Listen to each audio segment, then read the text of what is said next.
മൂലരചന നടത്തി professor N Krishnaprasad വിവർത്തനം ചെയ്ത് അവതരിപ്പിക്കുന്ന സാഹിത്യ സംഗീതത്തിലെ നാടകമാണ് ഒരു സ്വപ്ന നാടകം എന്ന നാടകപാരായണം. സ്വീഡിഷ് നാടകകാരൻ, കവി, അതുപരി നോവലിസ്റ്റ്, ഉപന്യാസകാരൻ എന്നീ നിലകളിൽ വളരെയധികം ഖ്യാതി നേടിയ സ്വീഡിഷ് നാടകകാരനാണ് ജോഹാൻ ആഗസ്റ്റ് സ്ട്രിൻഡ്. 60-ൽ പരം നാടകങ്ങൾ അദ്ദേഹം രചിച്ചിട്ടുണ്ട് എന്നുള്ളതാണ് വിസ്മയകരമായ കാര്യം. പ്രൊഫസർ എൻ കൃഷ്ണപിള്ളയുടെ പാണ്ഡിത്യത്തിന്റെ പരമമായ പ്രതിഫലനം ഈ നാടകത്തിന്റെ വിവർത്തനത്തിലൂടെ മലയാള ഭാഷയ്ക്ക് സമ്മാനിച്ചിട്ടുണ്ട് എന്നുള്ളത് ഏതൊരു സമ്മതിക്കുന്ന കാര്യം. പ്രതീകാത്മകമായ കഥാപാത്രങ്ങളെ കൊണ്ടും പ്രമേയം കൊണ്ടും ഈ ഭൂമി എത്ര ദുഃഖമയമാണെന്ന് നമുക്ക് കാട്ടി തരുന്നതാണ് ഈ നാടകം. വാസ്തവത്തിൽ 2 കഥാപാത്രങ്ങൾ, ഒന്ന് സ്വർഗം, മറ്റൊന്ന് ഭൂമി. ഈ നാടകത്തെ സംബന്ധിച്ച് അതാണ് ആമുഖമായി 2 കഥാപാത്രങ്ങൾ, ഒന്ന് സ്വർഗം, മറ്റൊന്ന് ഭൂമി. പിന്നെ ഇത്രയും കഥാപാത്രങ്ങൾ വന്നു ബഹുമാന്യ പ്രേക്ഷകർ, ശ്രോതാക്കൾ ആശങ്കയോടെ ഇവിടെ സ്വർഗത്തെ പ്രതിനിധാനം ചെയ്യുന്ന ഇന്ദ്രപുത്രി നാടകത്തിൽ നിറഞ്ഞു നിൽക്കും. സ്വർഗലോകത്ത് നിന്നും ഭൂമിയിൽ പതിച്ച ഇന്ദ്രപുത്രി ഭൂമിയിലെ മനുഷ്യവർഗം എങ്ങനെയായിരിക്കുമെന്ന് അനുഭവിച്ചറിഞ്ഞ് തിരികെ സ്വർഗമണ്ഡലം പോകുന്നതാണ് നാടകത്തിന്റെ ബാഹ്യരേഖ. മാനവരാശി അനുഭവിക്കുന്ന ദുഃഖങ്ങളും അശാന്തിയും എല്ലാം ഈശ്വരസന്നിധിയിൽ നിവേദനം ചെയ്ത് അവരെ ദൈവകാരുണ്യം ചെയ്യണമെന്ന കവിയുടെ അഭ്യർത്ഥന സഹതാപപൂർവം കൈക്കൊണ്ട ശേഷമാണ് ഇന്ദ്രപുത്രി മടങ്ങിപ്പോകുന്നത്. ഉദ്യോഗസ്ഥരും വക്കീലും കവിയും പ്രമുഖ കഥാപാത്രങ്ങളായി ഇന്ദ്രപുത്രിയോടൊപ്പം നിൽക്കുന്നു എന്നത് എടുത്തു പറയേണ്ട ഒരു സവിശേഷത. മറ്റു കഥാപാത്രങ്ങളുടെ പ്രാധാന്യത്തോടെ പ്രിയപ്പെട്ട പ്രേക്ഷകർ തിരിച്ചറിയുമെന്ന് ഞാൻ കരുതുന്നു. 50-ലേറെ കഥാപാത്രങ്ങളുള്ള ഈ നാടകം 21 കഥാപാത്രങ്ങളിലേക്ക് ചുരുക്കേണ്ടി വന്നു എന്നുള്ളത് അസ്വതന്ത്രതയുടെ ഒരു സത്യമായിട്ട്, ദുഃഖസത്യമായിട്ട് നിങ്ങളുടെ മുന്നിൽ അവതരിപ്പിച്ചു. അപ്പോൾ നമുക്ക് ഒതുക്കി കഥാപാത്രത്തെ അവതരിപ്പിക്കേണ്ടി വരുന്നു. പല കഥാപാത്രങ്ങളെ നമുക്ക് മാറ്റി നിർത്തിക്കൊണ്ട് അപ്രധാനമായിട്ട് നമ്മുടെ നാടക പാരായണം ആരംഭിക്കുക. ദീർഘമായി ഒന്നും പറയുന്നു. ഈ നാടകം ഇവിടെ അവതരിപ്പിക്കണമെന്ന് എന്നോട് നിർബന്ധപൂർവ്വം അനുസരിപ്പിച്ചത് ഡോക്ടർ എഴുന്നൂർ രാജരാജവർമ്മ സാർ പറഞ്ഞ ഒരു വാചകം, അദ്ദേഹത്തിന്റെ ഈ നാടകം മാത്രമാണ് പാരായണം ചെയ്യാനുള്ളത്. അത് ഒരു പരീക്ഷണാർത്ഥം നമുക്ക് ഈ വേദി വിജയപ്രദമായി അവതരിപ്പിക്കണം. ഞാൻ പറഞ്ഞു, സാർ നമുക്ക് മറ്റൊരു നാടകം. സാർ പറഞ്ഞു, അല്ല, ഈ നാടകം തന്നെ നമുക്കിവിടെ പാരായണം ചെയ്യണം. അങ്ങനെയാണ് ഈ നാടകം പാരായണം ചെയ്യാനുള്ള സൗകര്യം ഡോക്ടർ എഴുന്നൂർ സാർ, ബഹുമാനായ എഴുന്നൂർ സാറിനുള്ള ഞങ്ങളുടെ സാഹിത്യ സംഘത്തിന്റെ അംഗീകാരമാണ്. ഒപ്പം അനുഗ്രഹീത സാന്നിധ്യമുണ്ട് എസ് രാധാകൃഷ്ണൻ സാർ, നീലാംബരിക ചേച്ചി, അനന്തപുരം രവിചേട്ടൻ തുടങ്ങി, ഞാൻ ഞങ്ങളുടെ പേര് പറയുന്നു, തുടങ്ങി എനിക്ക് ബഹുമാനരായ വ്യക്തിത്വങ്ങൾ എന്നോട് സഹകരിച്ചിട്ടുള്ളവരും ഇനി സഹകരിക്കുന്നവരും നല്ല മനസ്സുകൊണ്ട് ഇവിടെ ചരിതരായിക്കൊണ്ട് എല്ലാവർക്കും നന്ദി പറഞ്ഞുകൊണ്ട് ഞങ്ങൾ ആരംഭിക്കുന്നു. ഒരു സ്വപ്ന നാടകം അഥവാ എത്ര ദുഃഖമയം ലോകം. അവതരണം സാഹിത്യ സഖ്യം അംഗങ്ങൾ അനുഗ്രഹിച്ചാൽ.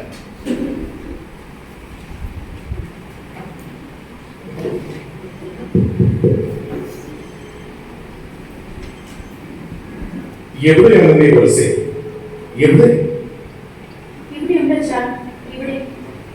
നിനക്ക് മാർഗധ്വംസം സംഭവിച്ചു പോയില്ലേ? സൂക്ഷിച്ചു, നീ നിബന്ധിക്കുകയാണ്. നിനക്കിത് വിഭ്രമമുണ്ടായി. ഉപരിവായി പ്രപഞ്ചം വിട്ട് ഒരു വരാഹത്തെ വാഹനമായി വൈദ്യുതയുടെ പ്രതിമാറ്റത്തെ പിന്തുടരുന്നു. മേഘമേനിയോടാണ് ഞങ്ങളിതാ വീഴുകയാണ്. സമുന്നതനായ പിതാവേ ഇന്ദ്ര, ഞാൻ ഏത് പ്രദേശത്താണ് ഇപ്പോൾ ഇവിടെ? തുടങ്ങിയ സ്വപ്നമാണത്. ഇന്ന് എൻ്റെ സ്വപ്നം സത്യമായി. വയസ്സ് 50 കഴിഞ്ഞിട്ടെങ്കിലും. ഒരു മീൻവലയ്ക്കും ഒരു മീൻകുളത്തിനും 50 വർഷം. പച്ച നിറമുള്ള മീൻകുളം, പച്ച നിറത്തിലെ. നിന്റെ ഷാളൊന്ന് തരൂ. ഞാൻ ഇവിടെ ഇരുന്ന് മനുഷ്യപുത്രരെ നോക്കി കാണട്ടെ. നീ എന്നെ പിറകിൽ നിന്ന് സഹായിക്കൂ. ഇന്നാണ് ഇക്കുറിയുള്ള പ്രദർശനം അവസാനിക്കുന്നത്. അതോടെ നാടകശാല അടച്ചിടും. ഇന്നറിയാം വീണ്ടും അവർക്ക് തൊഴിൽ ലഭിക്കുമോ എന്ന്. തൊഴിൽ കിട്ടാത്തവരെന്ത് ചെയ്യും? ദൈവം എനിക്ക് മാപ്പ് തരട്ടെ. എനിക്കിവരെ കാണുന്നത് വെറുപ്പാണ്.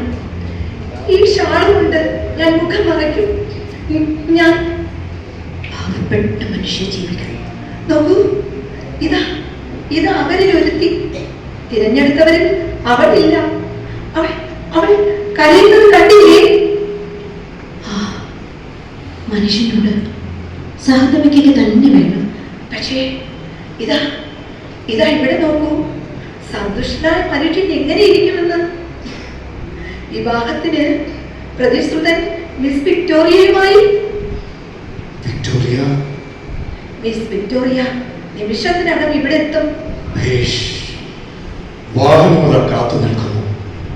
തീന്മേശ ഒരുക്കിയിരിക്കുന്നു. തുരഞ്ഞ നറുവീഞ്ഞ് ഐസിലിരിക്കുന്നു. വനിതകൾ നിങ്ങളെ ആശ്ലേഷിക്കാൻ ഞാൻ കൊതിക്കുന്നു.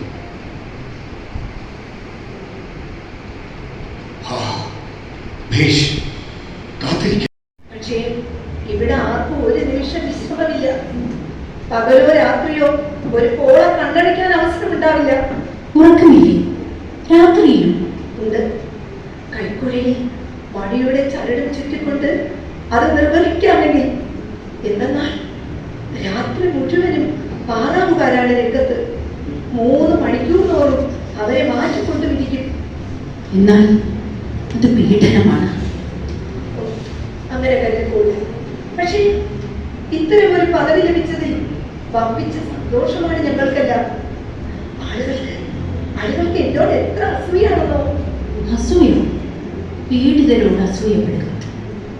രാത്രിയെയും ഉറക്കവിളക്കലിനെയും കഴുതപാലം ചുമലിനെയും ജാഡ്യത്തെയും നിർവികാരതയെയും കഠിനമെന്ന് ഞാൻ പറയട്ടെ. ഇവിടത്തെ ഭാഗ്യം കെട്ടവർ സാന്ത്വനം അർപ്പിക്കുന്ന വിശ്വാസങ്ങൾ സമസ്തവും കൈക്കൊള്ളേണ്ടി വരിക. എനിക്ക് വേണ്ടി വരുന്നത് പോലെ അവരെല്ലാം എന്റെ അടുത്ത് വരുന്നു. എന്തിന്? ഒരുപക്ഷെ എന്റെ മുഖച്ചുളിവുകളിൽ മുൻകാല ദുരിതങ്ങളുടെ അക്ഷരമാല അവർ വായിക്കുന്നുണ്ടാവും. അതുകൊണ്ടാവാം ഹൃദയ രഹസ്യങ്ങൾ എന്നിൽ പത്രമായി നിക്ഷേപിക്കാൻ അവരൊരുപ്പെടുന്നത്. കഴിഞ്ഞ 30 കൊല്ലം ഞാനും അവരും പേറിയ തീവ്രവേദനകൾ, കൊടിയ നിരാശതകൾ, രഹസ്യ വിശ്വാസങ്ങൾ, അവയാണ് എന്റെ പ്രിയപ്പെട്ടവരെ ആ ഷാളിൽ നിറച്ചിട്ടുള്ളത്. കടുത്ത ഭാരമാണിത്. ആ ഷാൾ ഞാൻ എടുത്തോട്ടെ. അത് ഞാൻ അകത്ത് തൂക്കിയിടാം. സ്റ്റൗവിൽ തീ കത്തിക്കുന്നത് വരെ. പിന്നീട് അതിലുള്ള വേദനകളും ദുരിതങ്ങളും ഉൾപ്പെടെ ഞാൻ ചുറ്റരിച്ചു കളയാം. നിശ്ചയമായും സഹതാപാഠൻ തന്നെ മനുഷ്യൻ. സംശയമില്ല. നിങ്ങൾക്ക് എന്താണ് വേണ്ടത്? മിസ് വിക്ടോറിയ ഇനിയും പോയിട്ടില്ലേ എന്നറിയണമെന്നേ ഉള്ളൂ. ഇല്ല, അവൾ പോയിട്ടില്ല. നിങ്ങൾക്ക് ഉറപ്പിക്കാം. പക്ഷേ നിങ്ങൾ എന്തിനാണ് എന്റെ ഉള്ളറയിൽ ഒളിഞ്ഞു നോക്കുന്നത്? ശരിക്കും ഈ വാതിൽ അതുപോലെ? വേണ്ട വേണ്ട വേണ്ട. പിന്നെ പട്ടണത്തിൽ നിന്നൊരു ശവമടക്കുന്നു? ഇല്ല, ഇന്ന് സർവകലാശാലയിലെ ബിരുദദാന ദിനമാണ്. അവർ ഡോക്ടറേറ്റ് ബിരുദം നൽകും. അവർ ഇന്ന് എനിക്ക് നിയമത്തിൽ ഡോക്ടറേറ്റ് ബിരുദം തരികയാണ്. ഒരു ബിരുദം നേടാനും ജനകിരീടം ചൂടാനും നിങ്ങൾക്ക് ആഗ്രഹമില്ലേ? എനിക്ക് വിരോധമില്ല. കുറഞ്ഞ പക്ഷം ഒരേ ഒരു വിചാരവുമായി കഴിയുന്ന മനസ്സിന് അതിൽ നിന്നൊരു മോചനവും ആവുമല്ലോ. ശരി, എന്നാൽ അമാന്തിക്കേണ്ട. ആഘോഷത്തിൽ സംബന്ധിക്കാൻ നമുക്ക് തയ്യാറാവാം. നിങ്ങൾ വീട്ടിൽ പോയി അവസരത്തിനുള്ള വിഷമണി.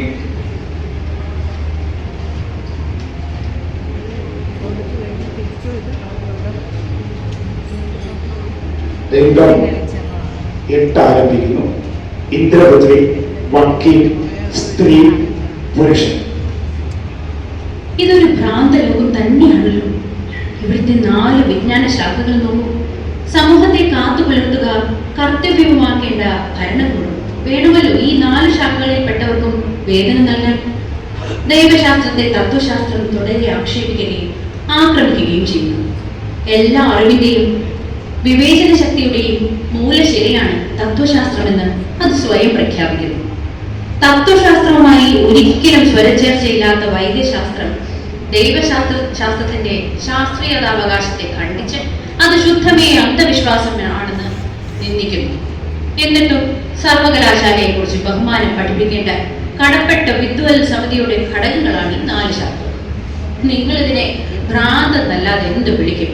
യുക്തിബോധവും സുബുദ്ധിയും ആദ്യം വീണ്ടും കിട്ടുന്നവന്റെ കാര്യമാണ് മഹാകഷ്ടം. അതാദ്യം മനസ്സിലാക്കിയത് ദൈവശാസ്ത്രക്കാരാണ്. ഒരു പ്രാരംഭ വിഷയം എന്ന നിലയിൽ അവർ തത്വശാസ്ത്രം പഠിക്കുന്നു. തത്വശാസ്ത്രം അവരെ പഠിപ്പിക്കുന്നതും ദൈവശാസ്ത്രം നിരർത്ഥകം. പിന്നെ അവർ ദൈവശാസ്ത്രം അഭ്യസിക്കുമ്പോൾ പഠിക്കുന്നത് തത്വശാസ്ത്രം നിരർത്ഥകം. ഇതെല്ലാം തീർക്കല്ലെങ്കിൽ മറ്റെന്ത്? ഇനിയുമുണ്ട് നീതിശാസ്ത്രം. അധ്വാനിക്കുന്നവരൊഴിയെ മറ്റേവരുടെയും കൃത്യം. നീതിക്ക് നിയമത്തിന്റെ പേരിൽ ഒരു മനുഷ്യന് ആയുഷ്കാലം മുഴുവനും മുദ്രയിടിക്കാം. ന്യായത്തെ അപഹസിക്കുന്ന നീതി. മനുഷ്യവംശ സന്തതികളെ നിങ്ങൾ വരുത്തിവെച്ച സ്വയം പ്രധാനത്വം എത്ര ദുഃഖകരം. കേവലം കുഞ്ഞുങ്ങളത്ര നിങ്ങളെല്ലാം. ഇവിടെ വരൂ, ഞാൻ നിങ്ങൾക്കൊരു തലകിരീടം നൽകാം. നിങ്ങൾക്ക് കൂടുതൽ ഇണങ്ങുന്നത്. ഇനി ഞാൻ നിങ്ങൾക്ക് കേൾക്കാൻ കിന്നരം വായിക്കാം. സനാതനായോനേ, സനാതനായോനേ, ദൈവമേ കരുണ കാണിക്കണമേ.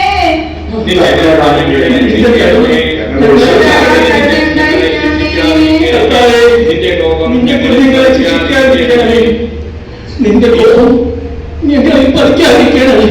ഈശ്വരാ കരുണയുണ്ടായിരിക്കണമേ. രംഗം 9. മിക്കപ്പോഴും ചവറുകൾ മാത്രം. കളിമണ്ണിൽ നിന്ന് ഗാർഹിക ആവശ്യങ്ങൾക്ക് അനുപേക്ഷണീയങ്ങളായ പാത്രങ്ങളും മറ്റു സാധനങ്ങളും ഉണ്ടാക്കുന്നു. ലീന, അതാണ് എനിക്ക് വേണ്ടത്. ലീന, ലീന, മിസ് ആഗ്രിസിനെ പരിചയപ്പെടൂ. നിന്നെ അവൾക്ക് 10 വർഷത്തിന് മുമ്പ് അറിയാം. നീ ഒരു പെൺകുട്ടിയായിരുന്നപ്പോ നിറയെ സന്തോഷവും ഓമനത്വവും നിനക്കുണ്ടായിരുന്നപ്പോ. പക്ഷെ ഇപ്പോ ലീനയെ ഒരു നോക്ക് കാണൂ. 5 കുട്ടികൾ, കഷ്ടതകൾ, കുട്ടികളുടെ മുറവിളികൾ, പോഷകാഹാരക്കുറവ്, ക്രൂരമായ പെരുമാറ്റം എന്നിവയ്ക്ക് ശേഷം സുന്ദരമായി എന്തെല്ലാം ഉണ്ടോ അതെല്ലാം മറഞ്ഞു. ആനന്ദം നശിച്ചു. വായടയ്ക്കൂ, വായടയ്ക്കുമോ നിങ്ങൾ? ഇത് തന്നെയാണ് എന്നോട് എല്ലാവരും പറയുന്നത്. ഞാൻ മിണ്ടായിരുന്ന അവർ ചോദിക്കും, നിങ്ങളെന്താ കവയെ മിണ്ടാത്തതെന്ന്. മുൻകൂട്ടിയുള്ള പ്രവചനത്തിന് അതീതമായ മനുഷ്യൻ. പറയൂ, എന്താണ് നിന്നെ ശല്യപ്പെടുത്തുന്നത്? ഞാനത് പറയാൻ ധൈര്യപ്പെടുന്നില്ല. അത് എന്റെ അവസ്ഥ കൂടുതൽ വഷളാക്കുകയുള്ളൂ. നിന്നോട് ആരാണ് ഇത്ര ക്രൂരമായി പെരുമാറുന്നത്? എനിക്ക് ധൈര്യമില്ല അത് പറയാൻ. ധൈര്യപ്പെട്ടാൽ ഞാൻ ദുഃഖിക്കേണ്ടി വരും. സാരമില്ല, ഞാൻ ധൈര്യപ്പെടുന്നു. ആ നീയോ എന്റെ പല്ലടിച്ച് താഴ്ക്കൊന്ന് ഭീഷണിപ്പെടുത്തിയാലും ഇവിടെ ഞങ്ങൾക്ക് നീതി ലഭിക്കില്ലെന്ന് പറയാൻ എനിക്ക് പേടിയില്ല. ദൈവം അവിടെ ആ കുന്നുംപുറത്തെ പാട്ടും നൃത്തവും ശ്രദ്ധിക്കുന്നത് എനിക്ക് പറയാനുള്ള കേൾക്കൂ. ഇവിടെ നടക്കുന്നതെല്ലാം ശബ്ദം. അത് കണ്ണീരാണ്, മനുഷ്യരാശിയുടെ കണ്ണീർ.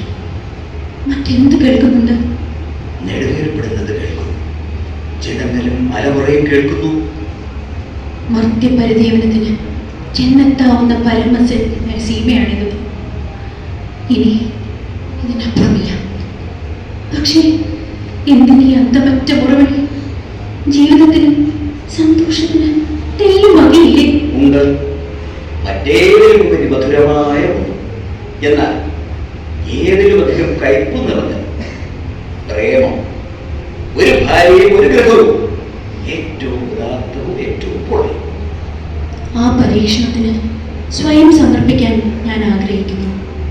എന്നോടൊപ്പം അതെ, നിങ്ങളോടും.